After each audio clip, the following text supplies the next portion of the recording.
Hello, folks. Welcome to Cultural of Excellence for August of 2022. Sorry I missed the drill weekend. You guys drilled so early that it kind of slipped my mind to get it in by the first weekend. It's been a while since you've drilled that early. So hopefully you can still enjoy it, and maybe we'll have a doubleheader for September by the time we get to there.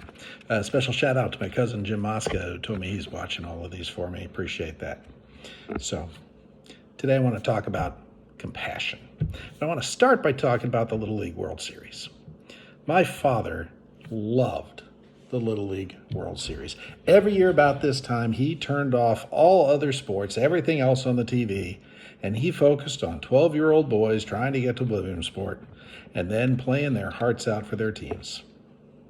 I think he liked watching the games because they're a lot faster than the big league games are. They're only 6 innings instead of 9. The base paths are tighter together, and the pitchers are throwing the pitches a lot faster than they are in the major leagues. They don't have to walk around so much as those big league guys do. He liked it too, I think, because the kids are always having fun. They look like they're having fun out there on the field. When they're in the dugout, they're having fun. When they're in the stands after their game, they're having fun. No matter where they are, the kids are just all having fun. I think he liked it too because these little leaguers on TV, they can play. These are ball players. Unlike myself and my brothers. I played Little League for 1 year. I couldn't pitch. But I made up for it by the fact that I couldn't hit either. My defensive ability, well, that wasn't very good either. So it was a very short career in baseball. I don't know if my little brothers even tried Little League, but we were definitely not ones with the skills to get to Williamsport. The skills of these young men are tremendous, especially it seems on defense. SportsCenter the last couple of weeks finds 2 or 3 great plays every night to put in their top 10 and give these kids a highlight that they are never going to forget. The whole country got one of those highlights this week, featuring a young man from Oklahoma named Isaiah Jarvis. If you didn't see it, I wonder what hole you've been in for the last 2 weeks, because it's been everywhere. You might not know all the details, though. It was the bottom of the first inning. Texas was leading Oklahoma 3-2. Oklahoma had runners on first and second base when Isaiah steps up. And the Texas pitcher, Caden Sheldon, promptly uncorks a fastball that didn't go where he wanted, and it hit Isaiah right in the head. It was a pretty nasty-sounding hit, and it sent the batting helmet flying, and Isaiah straight down to the ground. Coaches came out to check on him. The umpires came up to check on him. The catcher came to check on him. But he's a tough little leaguer. He didn't stay down there on the ground very long. He got up, brushed off the dirt, and walked up to first base. When he got there, though, he saw that something wasn't right. The pitcher, Caden, who had hit him, was really shook up. Caden was scared because the pitch that he had thrown had hit a guy and put him on the ground and could have really hurt him. And that's not what he wanted to do when he signed up for Little League, and that's not the vision that he had of how great it was going to be playing on national television. He was hurting, and he was scared, and he started to cry. Standing on first base, Isaiah saw that. He saw that Caden was crying. And he did an incredible thing, and it's why we all remember it. He dropped his helmet, he walked to the mound, and he gave him a hug. Not a one-armed guy hug, like you see a lot. He gave him a true two-armed hug. It's the kind of hug that most 12-year-old boys will not give to their mothers in public. But here's a young man hugging a stranger, his opponent, on the pitcher's mound, in the middle of a game that's on national television. A friend of mine, a guy I used to play slow pitch softball with as an adult, because I could hit a slow pitch, he posted on my Facebook feed, "If this didn't make you choke up, you have a hole in your soul." It's a great story. It truly is. And you know the best part of this story? The best part of this story really makes my point that I'm going to try to give to you today. The best part of this whole story with Isaiah and with Caden and with a hug that everybody saw and remembers, not one story about this game gave the final score. I don't know who won. I still don't know who won. And you know what? I don't care. And apparently nobody else does either. Because on all the networks, on ESPN, on CNN, on Fox, none of them mentioned the final score of this game. The network was simply telling a story about the compassion a young man showed to a player from the other team. Compassion. Compassion motivates people to go out of their way to relieve the physical, mental, and emotional pains of others and themselves. Listen to that again. It's a great definition. I didn't write it, so I can say that. Compassion motivates people to go out of their way to relieve the physical, mental, or emotional pains of others. People who are compassionate are seen as being sensitive to the emotional suffering of others. If you want to put three terms on a continuum, on a scale, compassion, I think, would come in the middle. Sympathy is first, described as a feeling towards another. Compassion is described as feeling for another.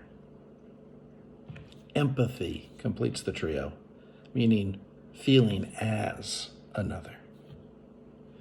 To put these in a series and use an example of something we all might see sometime, when we, driving our car down the road, see a person stuck on the side of the road in the rain who has a flat tire, a sympathetic person feels bad as they move over to the next lane and drives by slowly. The compassionate person stops and holds the umbrella for him while they're changing the tire.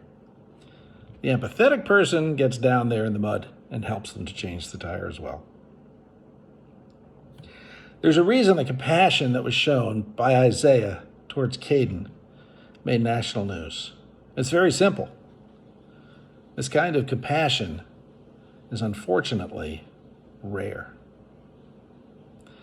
We live in a world which has increasingly become cutthroat. We find ourselves in any kind of competition, whether it be for the sale, for the promotion at work, for the affection of the pretty boy or girl. The most prevalent emotion seems to be a desire to win. And in many cases, it's worse than that because it's not just a desire to win. We need to make sure the other guy loses as well.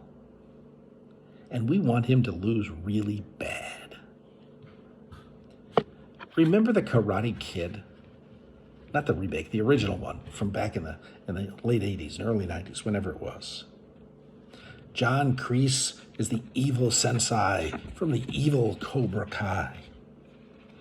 When the hero Daniel makes the semifinal of the tournament at the end, John Kreese tells Bobby, his opponent, "I want him out of the competition."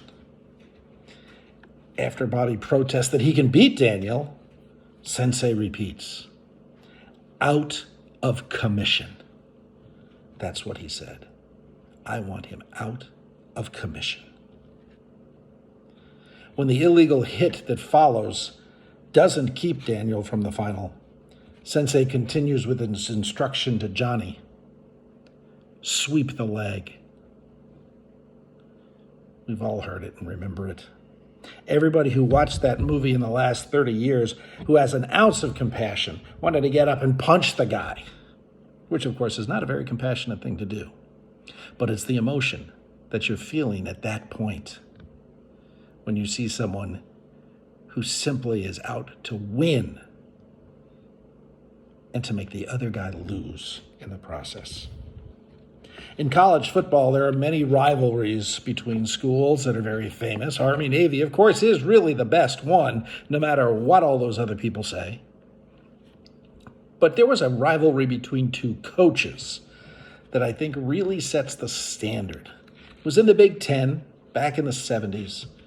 Those of you who are up there know it was Woody Hayes at Ohio State and Bo Schembechler at the University of Michigan. They really did not like each other at all, and they wanted to win badly. One year, Ohio State was killing them, just killing them. It was a big win for OSU. They were up late. They scored another touchdown late in the game, and it put them up by 26 points. So what does Woody Hayes do? He sends out his offense. He lines up to go for two, and he gets the 2-point conversion. In the press conference after the game, he was asked about that. He was asked, why would you go for two? You're already up by 26. And Woody Hayes' reply was, because I couldn't go for three. That's the relationship that he had with Bo Schembechler. It's a funny story, but we don't need that in our world. And yet, as I sit here today, I said stand, but I'm really sitting. As I sit here today, I could sit here all day and tell you stories like that. I could fill this entire video with stories of people who want to defeat their enemy. Not just win. Not just win the game. They want to pummel the other guy. They want to crush him. We hear it in the business world. We hear it in the military. We hear it in college and high school sports. Every pro league at every level. Stories of people who want to win so bad that they're willing to give up their soul in the process. You've heard people say, oh, let's go for the win-win situation. But what we see in our lives today is much more often win-lose. And I got to tell you, it's not really good for any of us to go that way. We need more compassion. We need more thoughtfulness. We need more kindness. And we need more generosity. Those are the things that really add up to a culture of excellence. Excellence is not just about being superior. It's about helping others to be superior too. It's about bringing everybody along for the journey. It's the rising tide that lifts all boats. And this compassion, this thoughtfulness, this kindness, this generosity, it begins with you. It begins with me. There's no one hearing my voice today who cannot do something to make this world more compassionate and better for everybody. Well, so what should we do? How is it that we become more compassionate? Well, I could tell you it's just the right thing to do. And that's a true statement. But I got to tell you, you've been taught that since kindergarten. Everybody's been taught that since kindergarten. Treat others as you would like to be treated. That's the beginning of compassion. I could tell you that infants and toddlers have exhibited behaviors showing compassion to others. I could tell you that this is something that begins early in our lives. And I could tell you more and more feel-good stories like this Little League hug to help you see that compassion is a real emotion that has been part of our lives since the very beginning, and yet it's gone. It's not celebrated the way that it should be every day. It's celebrated when we see it on TV in a Little League game. So I want to get you motivated in a different way. I want you to think about this.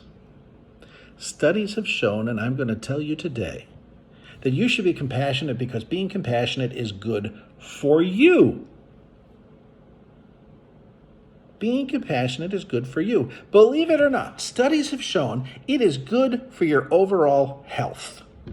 The National Institute on Aging has a study that has been going on since 1986. A lot of you weren't even born in 1986, I know.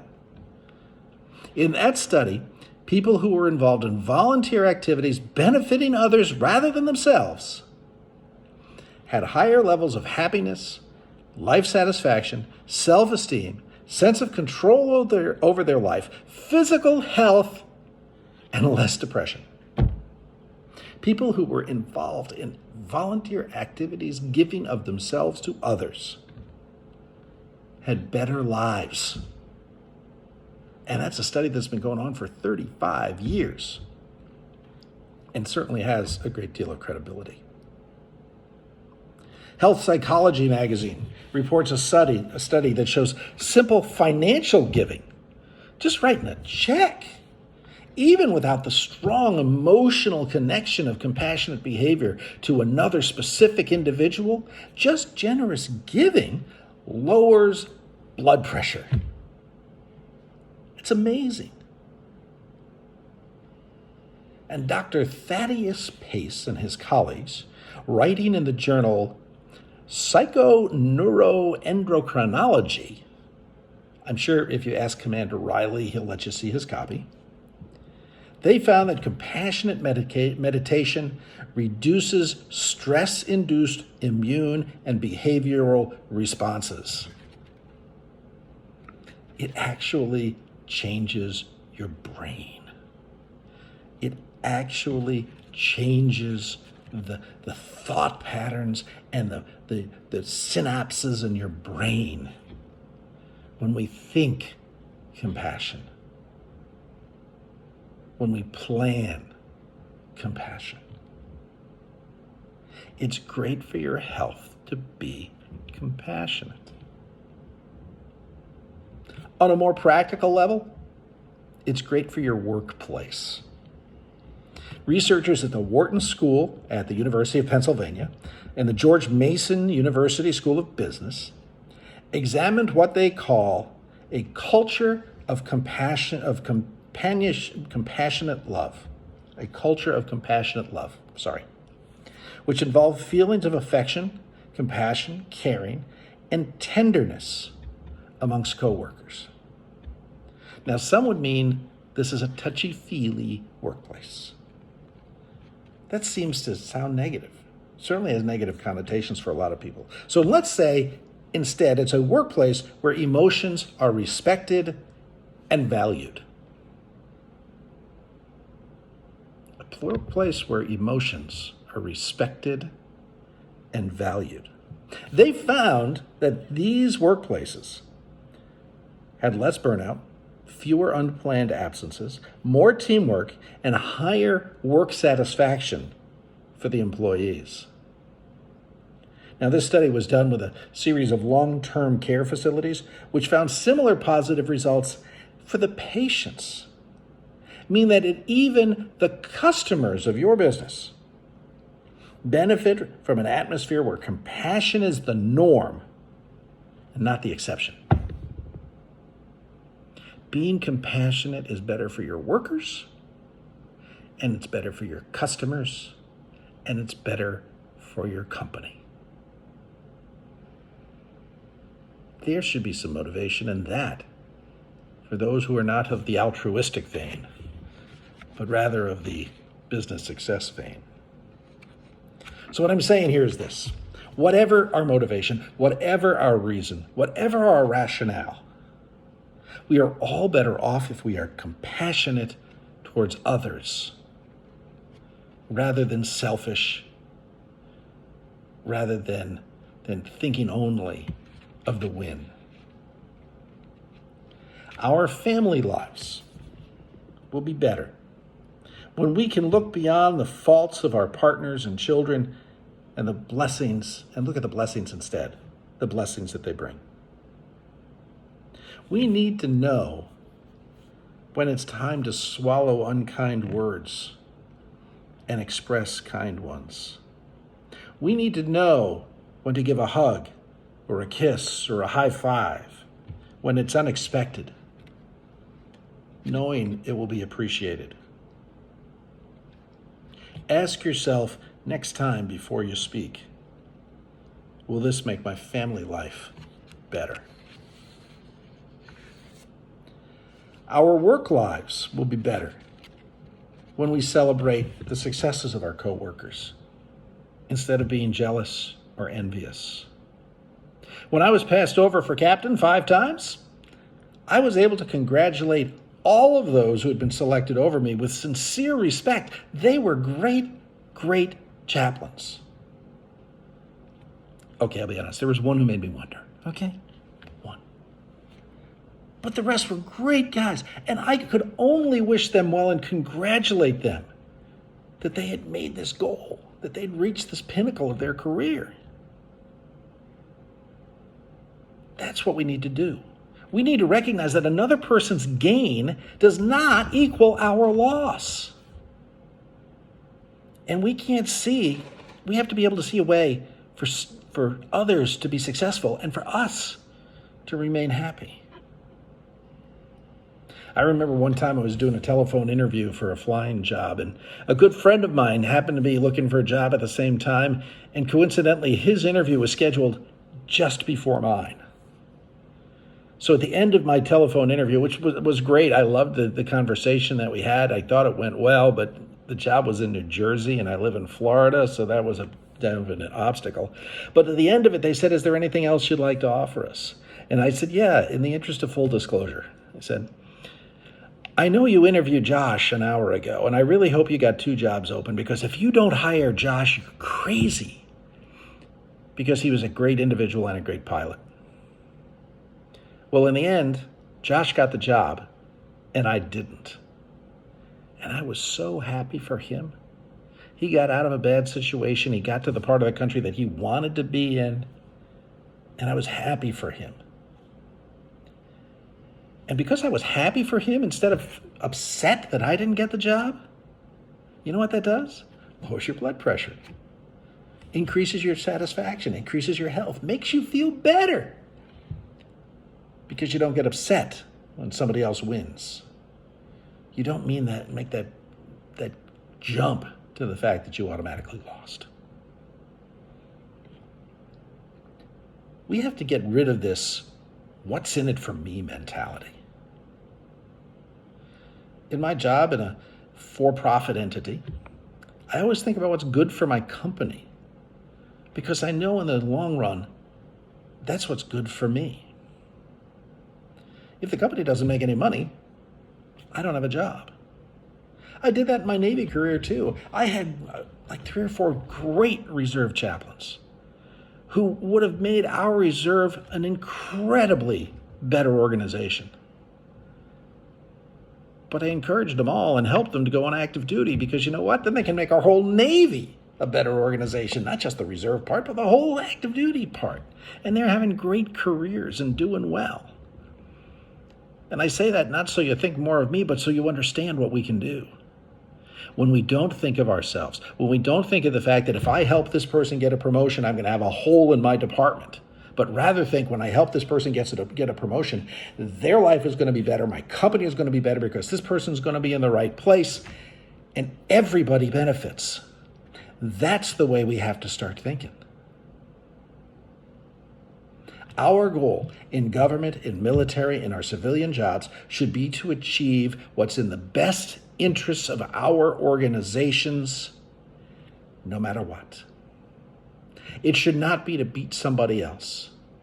It should not be to get our way. It should not be to get the promotion that we've always desired. It should be to make our organization the best it can possibly be. And perhaps most importantly, if we find a way to be more compassionate in our lives, our relationships are going to be better.